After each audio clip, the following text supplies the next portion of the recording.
Salut à tous et bienvenue sur la chaîne. Aujourd'hui, on va parler d'une nouvelle tablette Android qui vient d'arriver en Europe et qui mise sur un argument encore assez rare dans ce segment. ZTE officialise discrètement un nouveau modèle avec connectivité mobile avancée. Son nom, la ZTE Pad X1102N. Alors, que vaut réellement cette tablette et à qui s'adresse-t-elle? C'est ce qu'on va voir tout de suite. Un lancement européen discret mais stratégique. ZTE vient de lancer sa nouvelle tablette Pad X1102N en Europe, avec un premier arrêt en Pologne. Même si le lancement est pour l'instant limité à ce marché, tout laisse penser que d'autres pays européens pourraient suivre dans les prochains mois. ZTE adopte ici une stratégie prudente, en testant l'accueil du produit via des opérateurs locaux avant une éventuelle expansion plus large. Cette approche permet aussi à la marque de proposer des offres très agressives, notamment via des forfaits longue durée. Un écran confortable pour le quotidien. La ZTE Pad X1102N est équipée d'un écran LCD de 11 pouces avec une définition Full HD plus de 1920 par 1200 pixels. Un format bien adapté aussi bien à la consommation de contenu multimédia qu'à la navigation web ou au travail léger.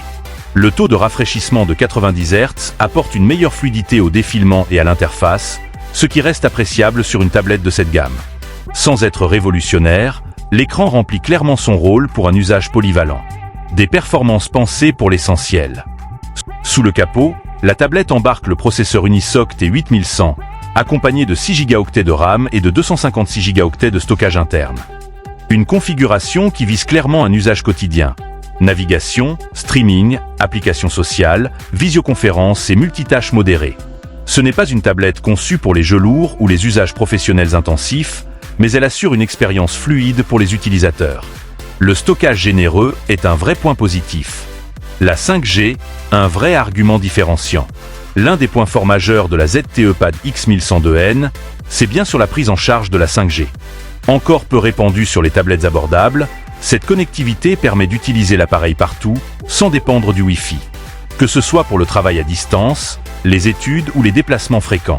ZTE ajoute également 4 haut-parleurs pour une expérience audio immersive, ainsi qu'une prise casque 3,5 mm, devenue rare mais toujours appréciée. Photo, autonomie et design. Côté photo, la tablette propose un capteur arrière de 13 mégapixels et une caméra frontale de 5 mégapixels. Des caractéristiques classiques pour une tablette, suffisantes pour les appels vidéo ou quelques photos occasionnelles. La batterie de 7670 mAh peut sembler modeste face à certains smartphones actuels, mais elle reste correcte pour une tablette de cette taille. La charge filaire de 21 watts permet de récupérer de l'autonomie relativement rapidement. Le tout est intégré dans un châssis fin de 7,65 mm pour un poids de 522 grammes, ce qui la rend facile à transporter. Logiciel et prix très attractif. La ZTE Pad X1102N fonctionne directement sous Android 15, ce qui garantit une interface moderne et des fonctionnalités logicielles à jour. En Pologne, elle est proposée par les opérateurs Orange et Plus à des tarifs extrêmement compétitifs lorsqu'elle est associée à un forfait longue durée. Pour ceux qui souhaitent l'acheter sans abonnement, le prix est fixé à environ 899 zloty, soit environ 250 $, un positionnement très agressif pour une tablette 5G avec autant de stockage. Conclusion.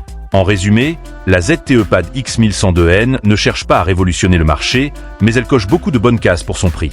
Ces caractéristiques en font une option très intéressante pour les utilisateurs à la recherche d'une tablette polyvalente. Reste maintenant à voir si ZTE étendra rapidement sa disponibilité à d'autres pays européens. Si cette vidéo vous a plu, n'oubliez pas de vous abonner à la chaîne, de liker la vidéo et de partager votre avis en commentaire. On se retrouve très bientôt pour une nouvelle Actu Tech.